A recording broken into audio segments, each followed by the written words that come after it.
It is the unrehearsed, unwashed, unyielding version of This Show is a JK with your pals Jason and Keith out on the patio enjoying a little bit of nature tonight and taking in the scenery as we bring you the Tuesday audio-only extravaganza live recorded right here with your pals. It's too bad this isn't the video version because this is nice. It's beautiful out here. Version out here. That would be great. But it's kind of hard to do. It is kind of hard to do. So how was you were gone? We had some technical issues Saturday night, but I think we overcame and adapted is the key word there. We did something as best as possible. And the video Saturday show, we were trying to connect on Facebook, as it says in the Facebook live feed that you can bring on a guest. But what we found out is you actually have to be on your phone or on an iPad. Right. And that didn't work. So we ended up doing like tag teaming. More or less. I started, then Keith came in, and then I came in behind Keith, and then that was that. So don't ever say that again. Yeah, right. You got three shows in effect, and that was pretty amazing. But it was a good weekend, and we'll talk more about that in a bit. As always, we appreciate your patronage, and we want you to subscribe on iTunes, listen on Spotify, pick us up on radio.com, iHeartRadio, Google Play, Amazon Music. We're all over the place. And give us reviews and comment on the shows that you're listening to on our website, on our Facebook page, rather, because we always like to hear what you think. So please do. Please do. What do you have tonight? I have a lot. I have a few things, too. I started intermittent fasting. I understand. Is there a particular reason? I understand what fasting is. I'm not an idiot. I want to lose weight. Well, there's that. Okay. Which you're well aware of. Yeah. Well, No. So I've done it before. Where I've gone periods of time where I don't eat and then I eat, and so what I'm trying to be more structured about it. So now my fasting time is generally from noon to 6 a.m. the next day. So from noon today to 6 a.m. the next day, and then from 6 a.m. to noon I eat my 1,800 calories, which is a cutback on the normal amount of calories. Try to get in a walk here and there, and usually I'm good for about a pound and a half each week. So I figure by let's see, if it's a pound and a half, so that's 6 pounds a month. I should be down a good amount of weight in 5 or 6 months. So I heard you at work today because I'm sure we'll talk about this later. This was your wife's first day of work, right? And your daughter was wanting to make her dinner as a nice daughter. I thought that was a nice thing to do. That was a great thing to do. But I heard you mention the word steak. Take a steak out of the fridge. She did. And how is that going with your fasting? Did your stomach gurgle or anything like that? I'm hungry right now, but I mean, you just gotta fight through it and show up at the shopette in the morning and eat everything in the store. So I mean, you just gotta do what you can to just. I got to lose the weight. So, I mean, that's all there is to it. And running is out of the question. So it's just part of it. I mean, obviously, it's about the diet. It's about, I'm also trying to very much limit bread and hard carbs and things that take a long time to burn up in your body for sure. And not eat those kinds of things and try to eat things that move through your body quickly. Fruit and vegetables and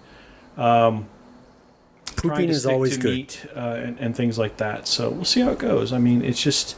like anything else, I need to get my body weight down, and I'm going to do that. The goal would be around 180, which I think this will probably go in 3 phases. So the first phase will probably be to get to 220. The second phase will probably be to get to like 200, because that's usually the hardest plateau for me.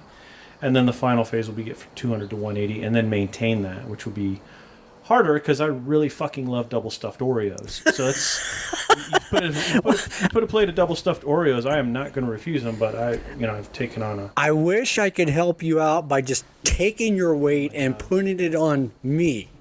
Oh yeah, you're a skinny dude. You're skinny like not quite, but I mean you're skinny like I was when I was a teenager. It's nuts. Yeah, I could stand to gain 20, 40 pounds of muscle, not around the middle. Just sheer muscle. Yeah, not around the middle. Drive the ball 200, 210 yards. Like Bryson DeChambeau, yeah. Yeah. What was the score this weekend that I didn't participate in with you? It was a no-shit 94. That's hitting out of the bunkers. Keith Pinnell and Partners Accounting Service, 94. No. I hit out of the sand. I counted every putt. All right. It was a 94. I Hit had. out of the sand. That's rare because I usually don't even hit out of the sand. Well, Take a drop nearby. I have to learn how, and it cost me a number of strokes on a couple of holes hitting out of the sand. Hitting But behind the ball, right? You're scooping the ball. You know yeah, about that? kind of. But you can't help scoop it. You have to hit it and You've got to lay into that about 6 inches or 4 Yeah. inches and really just and lay follow into it. through. Get that sand to carry it and follow through. That's the big thing I learned on the chipping though, was the follow through Yes. and everything else. So Yeah, and that's another one. You can't bend and try to lower that back shoulder and No. scoop it up. You can't do that. And so the hard part is remembering not to do that when you're hitting the ball, when Right. you're swinging the club at that moment. we didn't get to talk about my wicked ass putt from the week before, and my wicked ass chip. That putt was like 65 feet and it dropped in like a 3-pointer. Oh yeah, And then that one chip was probably about 40 feet, and there were 2 witnesses, so I'm pretty happy about Yeah, oh, yeah. that. And I was putting well that week, so that was good. One thing we never talked Driving about occasionally well. is that weekend or that Sunday rather, that you got so mad and were throwing clubs and all that. You keep wanting to bring it up, though. Go ahead. No. What we never talked about was you chipped from the sand and hit me Oh, yeah, that was on the great. green. I forgot about that. You hit me in the knee. You right. tried to take me out. I said sorry. That's exactly what he did too. I think that's what I was like. sorry. I should probably ratchet down my anger. I mean, it was on the fly, but it wasn't hard. Yeah. And I saw it coming. I thought, that's going to miss me. That's going to miss me. That's Right. not going to hit. Thunk. Son of a bitch. Yeah, I was like, I should probably ratchet this down now. That was pretty funny. Well, then the week before, though, was the other one where I hit onto the green. I hit it too hard, but it hit your ball and stopped mine where your ball was and knocked your ball Yeah, out it of cost mine. me a par, you That was asshole. fantastic. Yeah. I got So 3 or 4 pars that last week before I'm starting to go on travel again. So you know what I did this week, Sunday? I had a pretty good round going, and then I parred 8, Right. 9, 10, and 11. I thought, holy shit, I'm going to shoot low. Right. And then I shot a 1 over and another 1 over par. That's what that is. another one. And then a 2 over, Yeah, he and then a counts different 2 than I over, do. and then a 3 and a 3 and a 3 over par. So that ended me up with I shot a 47 on the front and a 47 on the back. So that equals 94 to my Oklahoma math. which is really, if he counts it in his head, is like a 22. So what he does is, if the 69. hole is a 4, he tells you, I got a 1. And I'm like, no, you didn't. You got a 5. He goes, that's a 1. So in his accounting, a 5 is a 1, a 6 is a 2, a 7 is a 3. It's over par. I got a 1 over par. Right, I was explaining. Calm down, hero.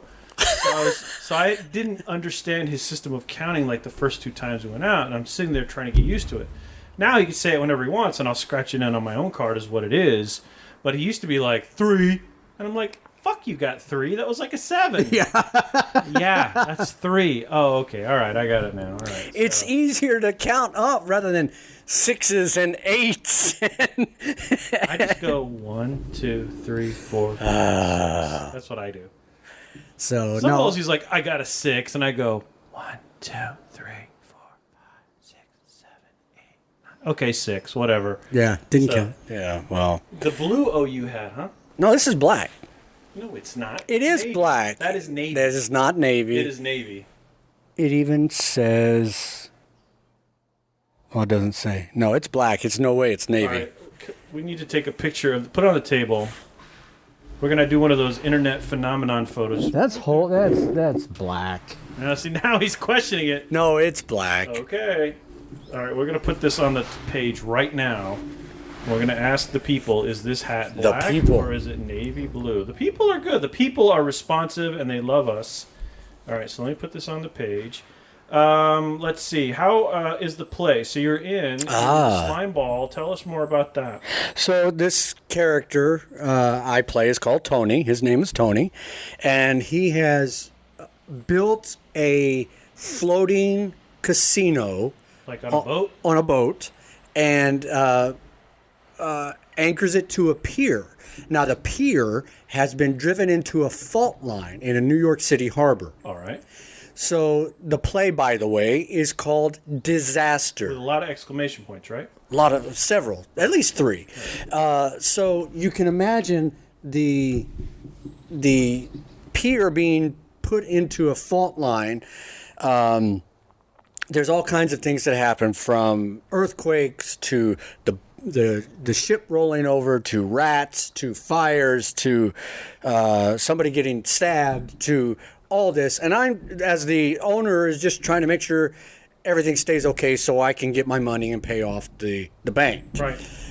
And hit on every girl I can hit on. Right. So we had our first read through Saturday morning. It's a funny script. So if you're listening and you're in the Kaiserslautern area, Baumholder area, I recommend coming to see it. Late October, early November. So it's important to note that our loyal listener, Matt Davis, bullied him into auditioning. Yeah, in case you didn't catch that from our cut and paste show Saturday. Such a cut and paste show.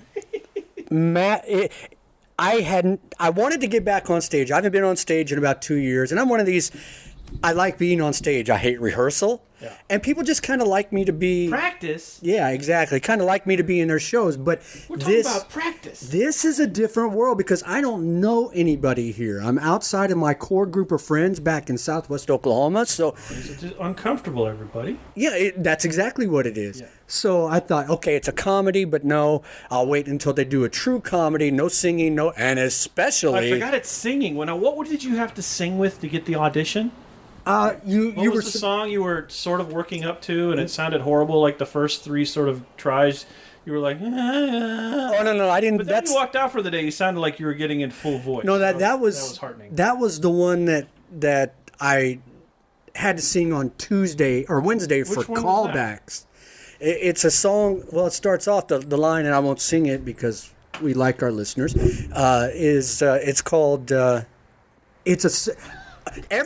Every song in the play is a true 70s song. Oh, okay. That has been on the charts. This one I had to sing, I have never heard of. It's called Do You Want to Make Love? And the chorus of the song is, do you want to make love, or do you just want to fool around? Because I guarantee it'll bring you down. It's not a Barry White song. No, it's not. It's either Do You Want to Make Love or Do You Want to Make Love with Barry White. No, it's not Barry White at all. Yeah. It's Paul somebody I've never heard of. Simon? No. But another one I have to sing is, I think it's from Watership Down. No, it's not. No, it's not. I'm sorry. What fucking song is in Watership Down? Don't cry. Don't cry out loud. Oh, don't cry. Yeah. That one. Yeah. Nice. And then there's another one in there somewhere. Manchester? I think that's right. Yeah, I think so. So I didn't want. Yes, I don't have to sing the whole thing. I have to sing like four or five lines. Yes. So I expect you to give me a ration, boatload. The thing I really want to talk about is this mustache. I don't know how much you got into it on the cut and paste show, but we've been discussing the length of the mustache. Now, originally I thought it should be pencil thin, like the guy on Canto Bite, but I've thrown that out the window because he was much more refined, right? He was supposed to be like the expert code breaker, and he was supposed to be refined. So by the way, it should still be up to when you're hearing this, but the poll about Keith's goddamn blue hat, which apparently it's black. When he sees the photo. Is it black or blue? He swears by it, but I've had this for. Let us know in the comments. Anyway, I've had this for 21 years it's blue, because my daughter was a baby. By the way, happy birthday! Happy birthday, Cassidy turns 21 today. Congratulations! Have a beer on us or whatever you drank. Yes, and this was a black hat. Is a black. Now I will freely admit it may be a little bit sun bleached. I've got it capitulating now. This is good. No, let's go back to the mustache. So we've been debating the length of the mustache as to whether or not it should just be that Franchi sort of out 1974 to the corners of the mouth, but he had the best one today, and I definitely agree with it. It's the horseshoe that comes all the way down to the chin, right? But nothing else. Right. Is the actual open face of the chin is going to be bare. Right. Yeah. Right. It's like a hockey goal. Yes. Yeah. That's fantastic. Now, keep in mind. That's my idea. That is not the costumer or the makeup person's idea. The costumer from Skin Wars. She's the makeup person. Right. Oh, she's the makeup person. I don't remember her name. So we brought this up lightly once before, but it's relevant now because my daughter used to watch Skin Wars. I couldn't remember the name. Really into the show and watched all three. I think it's 3 or 4 seasons really rapidly. And then Matt said, "Hey, do you know she was one of the judges?" And I was like, "No." So we found her and saw that. But it was encouraging to hear that she's still there and working on. She's still there. Has a lovely British accent, and we started talking about that. And I said, "Do you want me to grow a mustache?" It's not going to be a big bushy mustache, not on me, right? And it would look weird if it was a bushy mustache. Yeah. So she said, "Yeah." Burt Reynolds on that shit. No. She said, why don't you try? I said, "Well, I better start now then." Right. Actually, I'm probably going to start at the beginning of September. Speaking of Burt Reynolds, some interesting facts in a minute. But let's say hi to Darren, who is now settled in your hometown. Well, and sending us photos, mostly settled. He parked his trucks next to other trucks. And said, "I've got the biggest one." So all of his insecurities, I guess, are gone now. And he's getting settled into the Lawton lifestyle. We want to welcome Yvonne Lavardi and her family. I just went and visited them at Frankfurt Airport before their sponsor carried them off to Stuttgart. We welcome them. Let's see. Boss is on leave this week, right? Yes. What else is going on? But there's still a lot of work to do. I mean, there's no playing around when the boss is gone. No, there's a lot to do. So, and I think that's it. I think that's all the welcomes and the leaves and right. Is that everybody? Right now, yeah. Yeah, I think so. Yeah. So Burt Reynolds, interesting. I was when it got into a YouTube hole last night, but it was a learning one. So I learned. I had no idea how Conway Twitty rose to fame, and that just happened to become up. So yeah. I want to see that. He was much bigger than him and Marty Robbins. Yeah. But then the next one not in the series, but that came up was Burt Reynolds, and I knew a lot about Burt Reynolds. He was a football player. Went to Florida State. Mm-hmm. Really caught his big break at Deliverance. Didn't really capitalize on Native it. American. The thing I didn't realize, and I just didn't think about, was that I guess early in his career he wasn't getting jobs because he looked too much like Marlon Brando. And I didn't think about that until they started, at least in the series or the YouTube thing that I watched.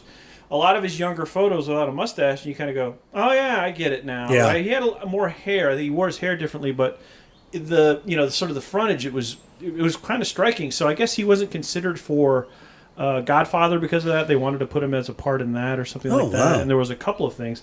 And apparently Marlon Brando fucking hated him. Oh, wow. So, which I thought was interesting. But then they cut to a quote to Burt, and he was like, "Yeah, he was a weird dude," which we sort of all know. And I think I've told my Marlon Brando wedding night or engagement night story here, where the guy at the restaurant stopped everybody from leaving. Oh, yes. Yeah, right. So that I won't have to recant that again.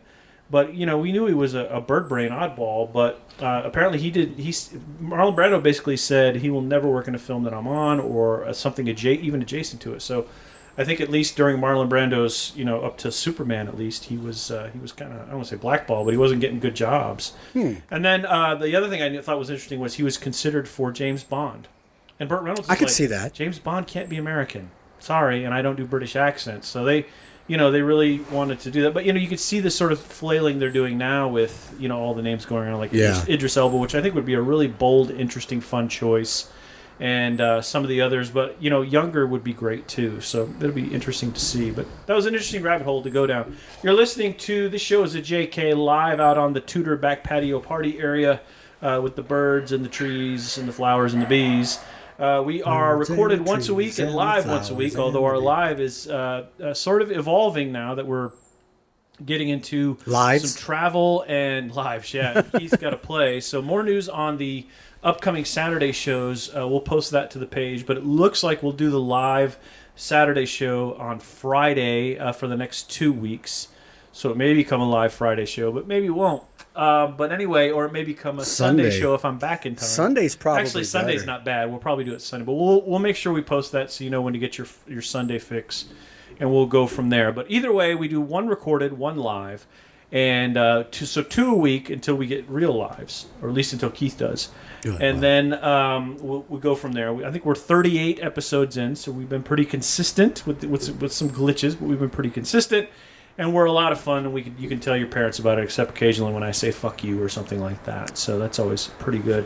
What's this about the NFLer getting kicked out of the league for his trying to sneak in a model? Well, that's all I know. I saw the headline. Oh, that's all you got. Okay. And yeah, I've got something else NFL. But yeah, so even my mom knows about this. She read the story. Yeah. So a Seattle Seahawk rookie, I don't know his name. But all you have to do is just abide by the rules. You are the rookie. You don't have any standing on the team. You're the rookie. You're the rook. You carry everybody else's shoulder pads. Yeah, that's the deal. That's it. So you just have to play by the rules. Until you put some respect on your name and earn it. And when you have the kind of rules you have right now, trying not to, as we know, one person can kill a team, make a team dead in the water with the virus. Right. As it's been shown in baseball. Yes. This young man tried to sneak a female into training camp. Clinically, you put that.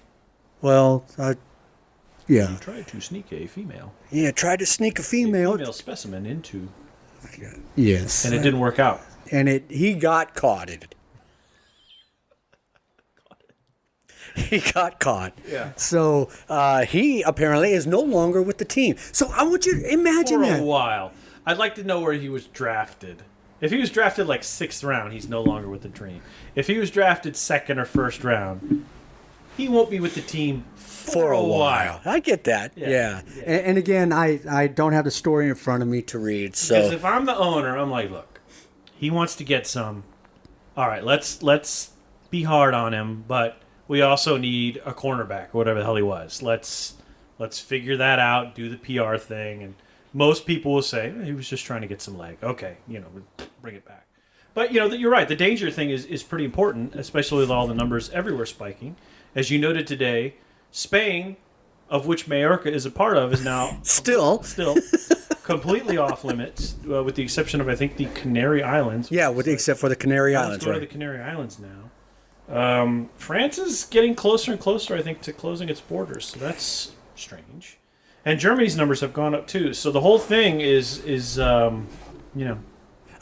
what I found out today, what I was told today by the people that know, is Germany is looking hard at closing bars again and lowering the number of people at parties, because that's where all of these numbers are rising from, is private parties. Right now, you can be in an indoor group of 150 as long as you're allegedly socially distant. Still, isn't it? No, it's 150. Oh shit, we couldn't fit 150 people in my house. No.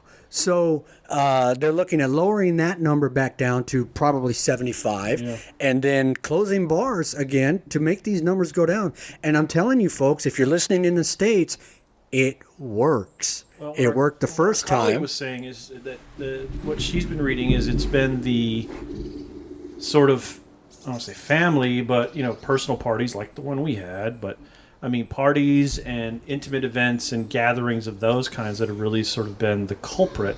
But I don't know. I mean, I don't know how, when you get a drink or two going in a bar or wherever you are, how socially distant you're going to be. Right. Hey, girl, from 6 feet away, you are hot. No, it doesn't work really well. I've done it a lot. I'm going to whisper in your ear from 6 feet away. That one took a while to get from me to you, didn't it? But that's called a restraining order. Oh. So yeah, that's part of that. So that's why I moved to a different country. Have you had the opportunity to catch Eurosport yet? No. Okay, so you don't have German television. No. So one of the joys of living when we lived in Germany the first time was that we did have German cable in the house. It was just part of what our landlord had, and he's like, enjoy. So we connected our TV to it. And it was nice to just sort of diversify every once in a while. But Eurosport always ran ski jumping and all these sort of European sports, too. And I'm a big fan of ski jumping. I like ski jumping.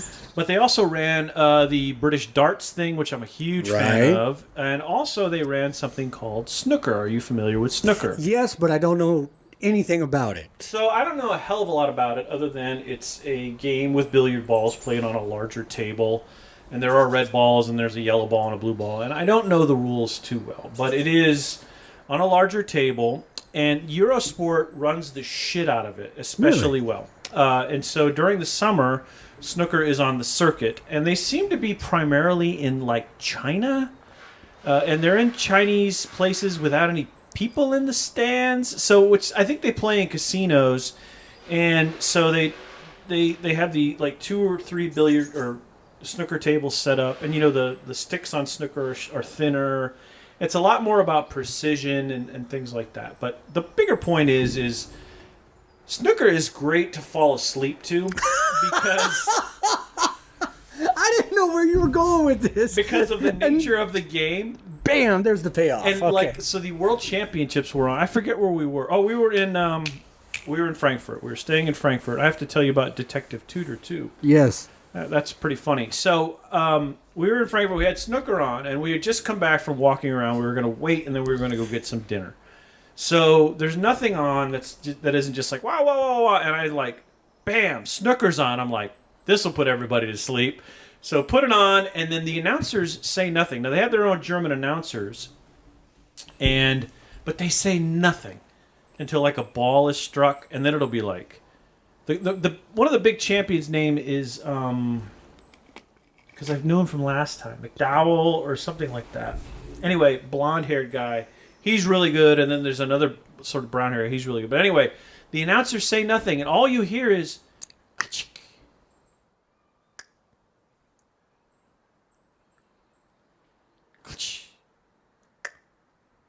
and then occasionally you hear something very loud in German, and then it'll be.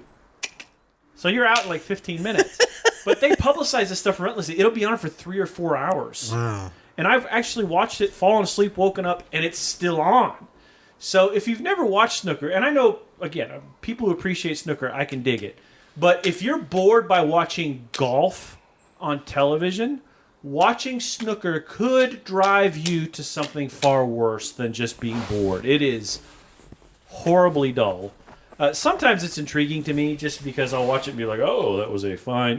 but that's it. But eventually I fall... It's like whenever I watch 2001 A Space Odyssey, I inevitably fall asleep.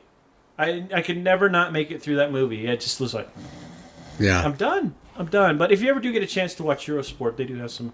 I think they were the ones who did a great job with the Olympics, or maybe it was ZDF or something like that. But, Eurosport is a treat to watch from time to time. And you know what? It wasn't... 10 years ago, I despised watching golf. Yeah.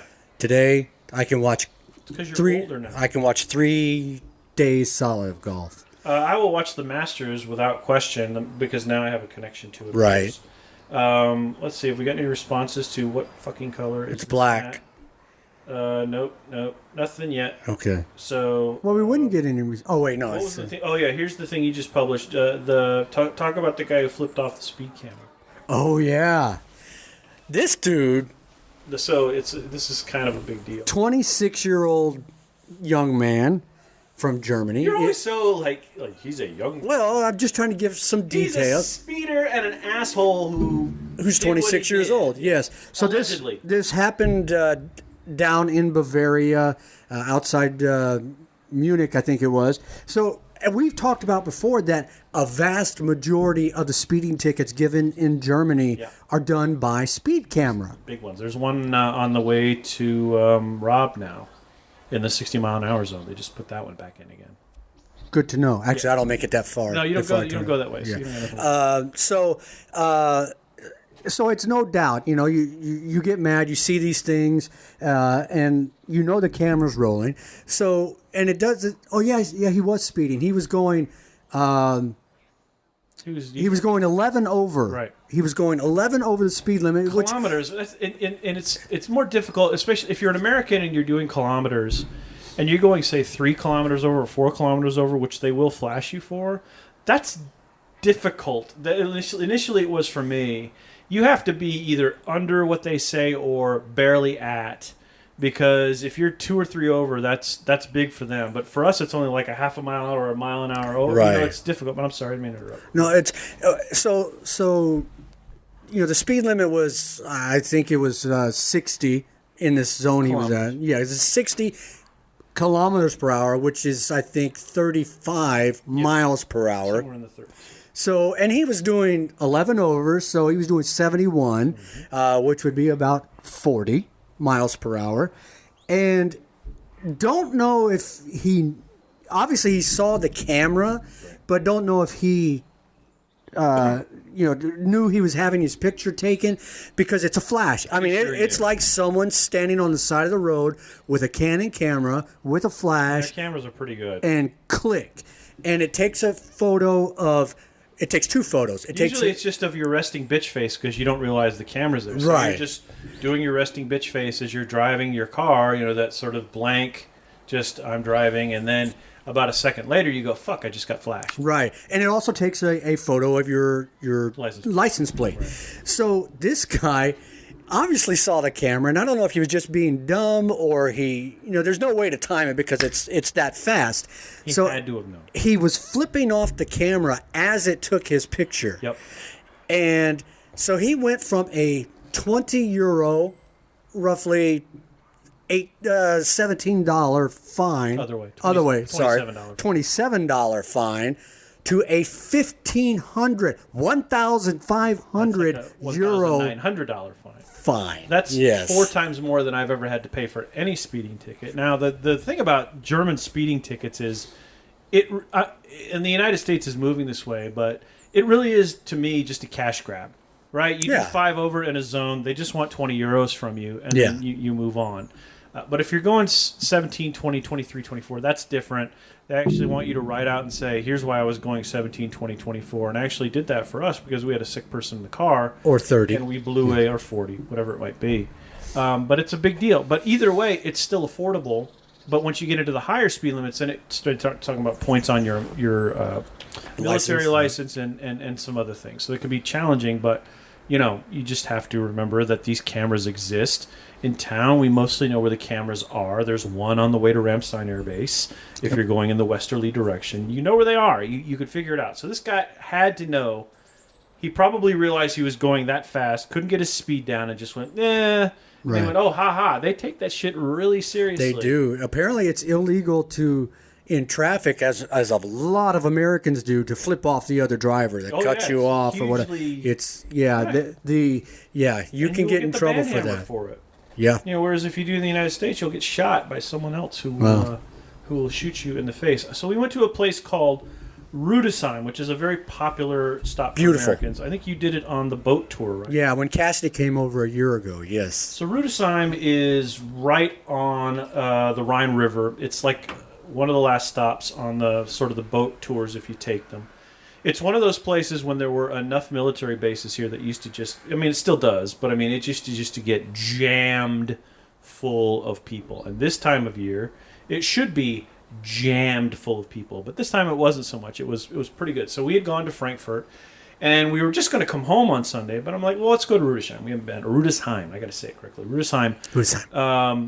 Let's go there. Let's knock out, let's get a lunch, we'll go walk around, and then we'll come home. Dee was like, oh, that's great, that's exactly the right thing to do. So we get there, again, not crowded, but there had to be 300 motorcycles. Wow. So it was like Sturgis. I'm like, when did this happen? So I don't know if Rudesheim is like a big motorcycle place. Our loyal listener, Vic, I think he could shed some insight on that, but he was saying just wait till something like Magic Bike comes around, which I'm guessing is some sort of Sturgis-like for Germany. Okay. There's a big motorcycle rally in Garmisch that goes on every year. I think it goes on in July for BMW bikes. Oh, wow. Which those are the Beamers, and I think the cars are Bimmers, as if I ever remember the language. But anyway, just that's a language lesson. But anyway, massive, huge. It's a lot of fun, and there's thousands of BMW motorcycles in the area that weekend. So this might have just been people out riding their bikes, and coincidentally they all ended up in Rudesheim, but it was a lot. There were some really cool bikes. I posted a few of them, but it was interesting to see. Some of the people eating lunch with us were definitely in the biker culture. They were fantastic folks. But anyway, it was an interesting trip to see. So masks. Interestingly, not a lot of masks. Yeah. So that's the only part of that visit to Rudisheim that made me uncomfortable, was because I'm still mentally not past, as the rap song went, back, back, back, back, give me 50 feet. I'm still of the even, be socially distanced at tables. I don't mind if you're in a restaurant, of course, sit at a table, take your mask off, Sure. and do whatever you need to do. But then the tables need to be spaced apart. And Rudisheim, especially at some of the outdoor cafes, close together, pretty close together. I'm not going to make hyperbole or make a big deal out of it, but not a lot of masks and people were close together. So I sense the German government and others are looking at that and kind of going, yeah, okay, maybe that's part of the problem. But on the other hand, I mean, again, the number has gone down so much. It's you're wondering where the number is coming from, if it's being imported in from travel or whatever it might be. But either way, it was fine. But yeah, no, not a lot of masks. We wore ours pretty much everywhere. Sure. Except for like we were walking on the street, but into stores, all that. But whatever. I'm trying not to get the hysteria about it, but wear your mask. If you're in the States, wear your mask, and I think that's becoming passé now. I think the impetus now is to wear a mask, and for the people who are not wearing masks and celebrating some sort of weirdo independent freedom of. And presenting these bullshit organizations that say, I carry this card, therefore... Those are the worst. Stick that up your ass. Those are the worst ever. I wasn't going to... And I'm going to do this without ranting. You're going to try. If you think... If college football gets canceled, if the NFL gets canceled, whatever, it's your fault. It's your fault for not wearing masks. It's your fault for needing a haircut. It's your fault for bars. It's your fault. Don't blame anybody else. Right. We have witnessed, Jason and I both have witnessed it here, when you shut things down for 2 weeks and you have restrictions in place and put bite into them, fines, it works. The numbers go down and you can have sports again. So that's all I'm going to say about that. Other than continuing with sports, let's see. What did I have? So let me tell you what's posted in the show stories right now. One is from Black Skip Bayless, which is a channel on Facebook, which says, it's this meme, which is the guy with the coffee sitting at a table, which says, Dak Prescott sucks, but is still a better passer than Lamar Jackson. Changed my mind. I'd agree with that. One is from the local in Germany, Merkel describing the rising numbers of coronavirus infections and saying they're worrying but are still manageable. I agree with that. It's John Gruden's birthday, so I don't know how old Chucky is, but it's his birthday today. Shares it with my daughter. The last thing we have in the story today is Tom Clancy is selling he's dead. Yes, he's dead. But his people are selling his 537-acre mansion for, I lost the price before it went away. Hang on one second, folks. The price, $4.9 million, so that's not bad. I have no idea where it is, but it must be in a shitty location. I think it's in Virginia. Okay, that makes sense then, because there's no palm trees in Virginia. Right. Staying with NFL for just a second, they've announced the new NFL Monday Night Football lineup of announcers. So Steve Levy. I like Steve Levy a lot. Levy, yes, thank you. Very good. He's always been very good at what he does. Very smart. And he's not going to get Joe Tessitore excitable. He'll be excited and he'll call the right game, but it's not going to be Joe Tessitore Comic Sans ridiculous. Right. Louis Riddick, former NFL player. You know more about him than I do. Very articulate. Former GM, I believe. Really just knows his stuff. Knows players. Knows the business. Always very clear and concise when he's on. Plus, he gives some good opinions, so I like that a lot. Good. And the color person, as they say, is Brian Greasy, moving over from college football. From ABC College Football. It's an interesting choice. That's all I'll say about that. I said some things before the broadcast. I'll leave those there, but it's an interesting choice. I don't know. So part of Monday Night Football is that it entertains you, which is why they went through Dennis Miller and Tony Kornheiser, and why Howard Cosell is part of what they did was entertaining, and it's not just the product of football. I don't know that I think they've probably stopped trying to recapture that. But maybe it's about time they just sort of re-looked at Monday Night Football as its own thing. Because Sunday Night Football is a killer. They do it really well. I mean, it's got Al Michaels, so I mean, that's his, And I like Collinsworth. I do. I like Collinsworth too. A lot of people don't, but a lot of people don't like a lot of people, like Joe Buck. I like Joe Buck tremendously. I think he's tremendously gifted. I think he's a good announcer. I don't really pay attention to his biases or anyone else's biases for that matter, except for when they're biased against the Raiders.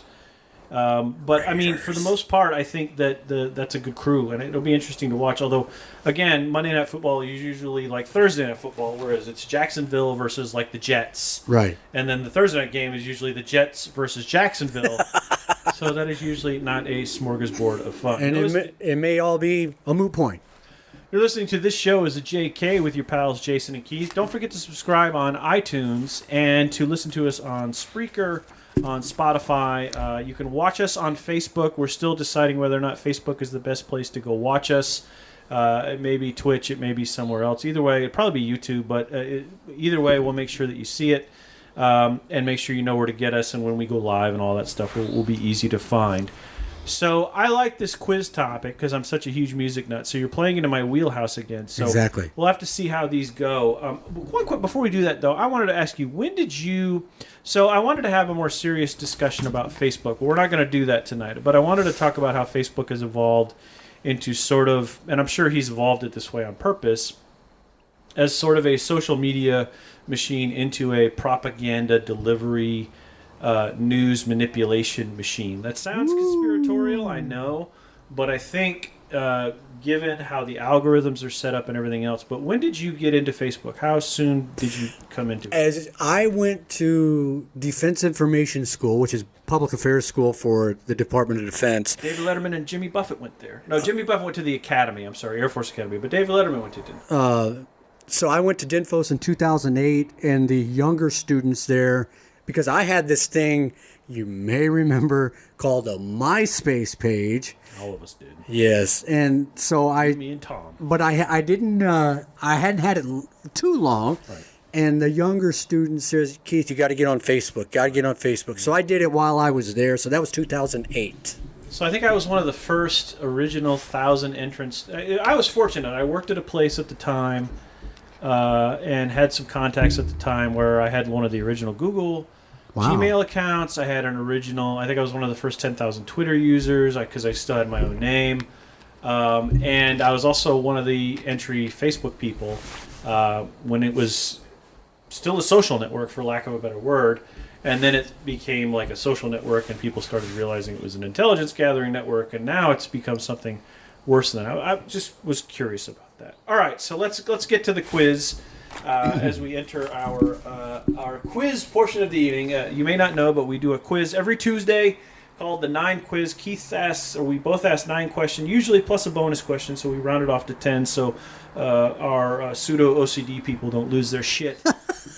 And on Saturdays, we do a bracket. So just so you know, we will finish up the second half of the Conspiracy Theories bracket on the Friday or Sunday, whichever we decide, live cast. Probably Sunday. Probably Sunday. That makes more sense because I'll be back from you-know-where, and probably Sunday, and that makes the most sense for both of us. And plus, we had a shit more viewers on that Sunday. Yeah. Sunday was a bigger draw, I think, just because it's easier for people to tune in. But anyway, we do the quiz, and tonight's topic is...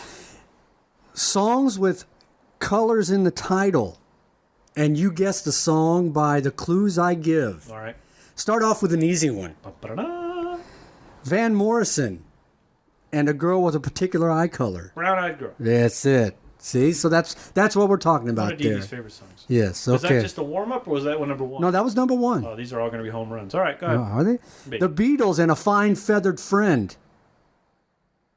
Blackbird. Very good. Ooh, that took me a minute.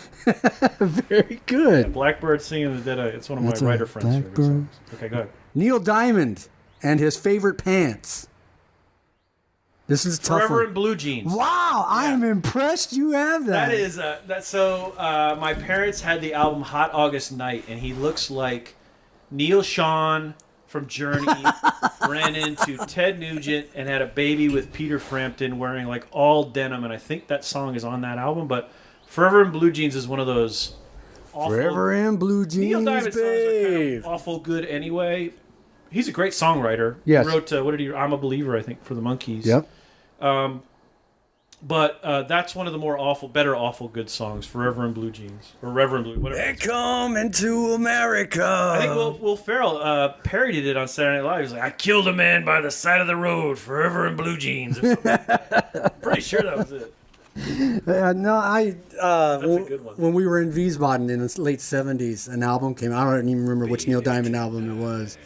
Yeah, it was... It doesn't matter. No. He's got like 20 great songs. Yeah. Sweet All right. Caroline, Forever in Blue Jeans. So you are 3 for 3. Not bad. Good week so far. 3 for 3. Right. UB40 singing a Neil Diamond song about a beverage. Red wine. That's right. The definitive version of that song. It's still absolutely. It's been covered like 20 times. It's still the definitive version. It's a great song. Yeah, okay. So you're 4 for 4. Mm-hmm. These weren't as hard as I... Okay. There were some in these that I was coming up with. I thought, who the hell is this? I seriously try to make the quiz now as hard as possible. Actually, I don't. I make the first 3 softball questions, and then I try to educate the listeners after that. So if you don't get it, I don't. You shouldn't feel bad because I do make it difficult, so I can talk about whatever I'm talking about. Go ahead. Nina, talking about... 9 Yeah. Luftballons. La la la la la. At least let me finish the question. Talking about almost 100 bags of hot air. 99 red balloons. Talking about nuclear war. That's right. That's exactly She was right. cute too. Yes, she was. Speaking of cute, All right. Alana Miles singing about the king. Black Velvet. I was in love with Alana Miles. That was right after I joined the Air Force. Yes. Yeah. But she was dating Robert Plant for a while. Oh, I didn't know that. So I had unrequited love. Because I wasn't going to steal her from the Golden God. That's the story of my life, Yeah, right there. right. Unrequited love. Tell Wow. Soundgarden That and restraining orders. Black Hole Sun. singing about a defective star. Yes. What question are we on? You are 7 for 7, sir. Huh? That's like the 7 home for run 7. derby. The Rolling Stones lamenting a memorable sweet woman. Shit, I'm blanking. This is not good. Brown Sugar. Brown Sugar is Give me a right. Sweet woman. I went through all these machinations of, okay, there's a color, and okay, yeah. I wanted to make sure I said it correctly. Yes, Brown Sugar. Brown Sugar. This one's an easy one. Billy Idol talking about pure nuptials. White Wedding. All right. And the bonus. We're just blowing through the quiz. It's literally taken us 4 minutes. Yeah. You're 9 for 9. Yeah. Dido. Just giving up. White Flag. White Flag. Great song.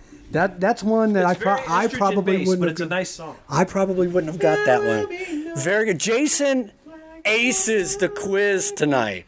Very good. Some other songs with colors. Still a in them, black let's just hat. Throw them out there. Red House, which was Jimi Hendrix. Yellow Submarine. Oh, of course. Flying in a Blue Dream, which was Joe Satriani. Little Red Corvette. Little Red Corvette. Purple good Rain. one. Purple Rain. How did you not? No. I did. I purposely left that off because that was easy. That would have been an It's a good easy song one. with green in it. Hmm. Are there any? I don't know. Green. Nope. I can't think of it. Didn't Maybe- Kermit sing something about being green? Maybe. Let's just go through. So no green. We did yellow. Yellow Submarine. That's pretty definitive. Orange. Mellow Yellow. Mellow yellow. That's a good one. Green. Black Betty. Black Betty's a great Ram Jam. Ram Jam. That's a great riff. Is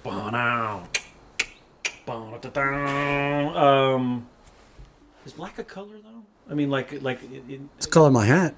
yeah. No, it's not. Yes, it is. They say black and white are not colors. Whatever. Okay. Whiter Shade of Pale. Wider shade. Procol Harum. Yep.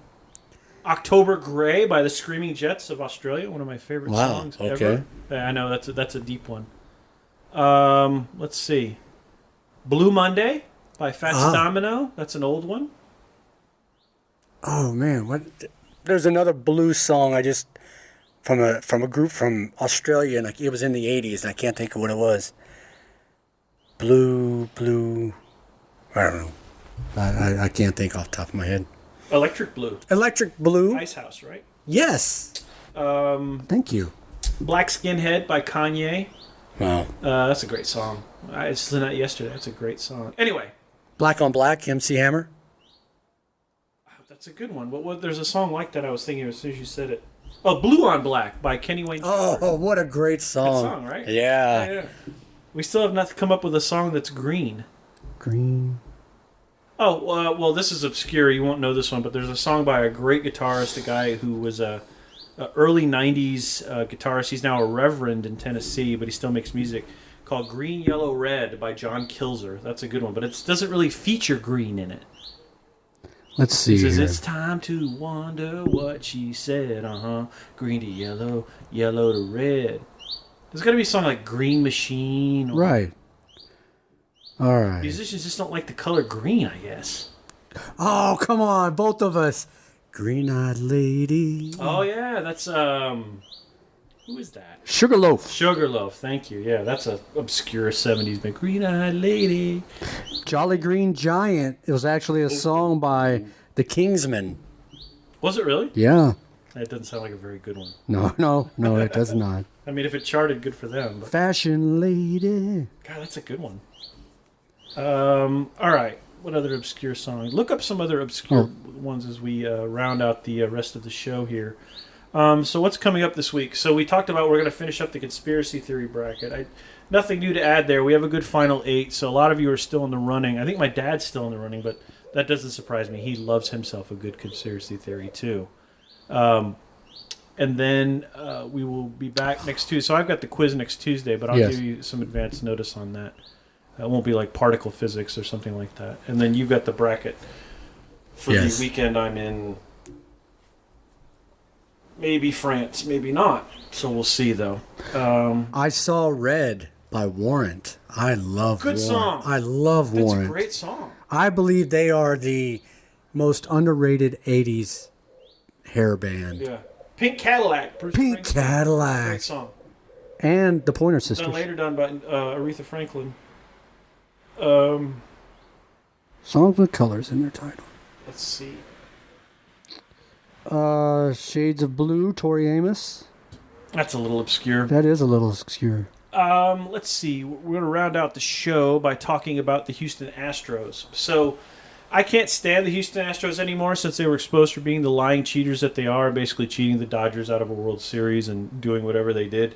So they can continue to burn in the hell that is theirs and getting pinged by pitches and all that. But apparently, Jose Altuve and another player whose name I don't really care to remember have been removed off the elite list on the video game The Show, which I have upstairs on my PlayStation, because they've suddenly tanked and are not doing well at all this season. And it's like, I can't imagine why. Could it be that they can't be told what pitches are coming so they can't hit worth the shit? Really? And all these so-called fans were like, they're going to be fun, they're going to be great. Okay. So here's my question. It is a known fact that every team tries to steal signs and get an advantage. Right. So what makes this different? It was the extravagance and the corporateness with which it was carried out on. I mean, they were using computers and trash cans and televisions. I mean, they were sort of all complacent in the production of it. It wasn't something necessarily that the other team could get over, right? If a team discovers on field that you're stealing signs, say the guy who's on second is looking in at the catcher and doing something with his arm or something, they can fix that shit by beating you with a pitch because they're going to figure out that's what's happening. But if they've got some sort of fucking algorithm going in the locker room, right, where they're studying every pitch and then banging on the trash can and you can't, that's to me that's just deceptive in a very larger corporate sort of way. Not and part it's not of the to say game. that people won't continue to cheat, and frankly, I don't blame them. You got to get whatever edge you can. It's done in every sport. It has been forever.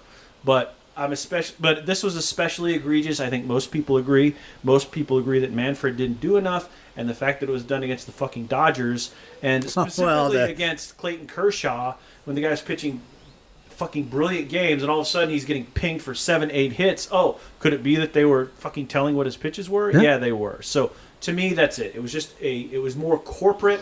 It was more methodical. It was more endorsed by upper management. They were literally all like, yeah, we all did it. Versus most of the time it's like the manager and the players, and they own that process. Right? Sure. Like go on second, twitch your nose when you see a curve or whatever so he can get a little better edge on it. Even then, but I mean, if you're hitting the trash can twice beforehand, knowing what's coming, right? All you got to figure out is where the ball's going to head to, and you can smack the shit out of it. Yeah. So to me, that's the agreement. I don't disagree. I wanted somebody to tell me, how is this different? It's not, what they did was not different because it was part of the game. Dodgers, and that's that. Well, Matt and I's Dodgers, so that's that. All right, we're Back in Black. Anything else? Back in Black and Bad Leroy Brown. That's a good one. And I'm only in the B's right now. We've only still found one green song. Anyway, if you're listening and you're catching the show, put your comments on what good green songs there are. There's got to be a good green song. And Let me see if I can we're just missing it. See if I can get to the G's here. Anyway, all right, we're going to wrap up the show. We want to thank you for listening again. Pick us up on iTunes, pick us up on Spotify, pick us up on Spreaker. They seem to be carrying more of our podcast now, although we're getting 0 listens and apparently 0 likes from that. But whatever, it's free. And all the other places, we'd appreciate a review and a like. Green Reviews are especially Tambourine. helpful. Our numbers have been moving up, so whatever you have. Green Tambourine, no? Green Tambourine. I know Mr. Tambourine Man. Green Tambourine. I've never heard Green Tambourine. I still think it's just green sucks as a musician foil. Anyway, leave us a review. Tell us about it. Anything else from you? No. Thank you for listening. Share, please. I'm always going to say share because our numbers go up when you share. Make sure you let people. It's Black Hat. Let Keith know that everybody. It's blue. For It's black. sakes. I will say it may have faded in the last 21 years, but it's black. We love you. Thank you for listening. We will catch you either Friday or Sunday. Probably most likely Sunday. We'll make an announcement on the page to let you know that. All the best. Take care. We'll see you Happy soon. birthday, Cassidy.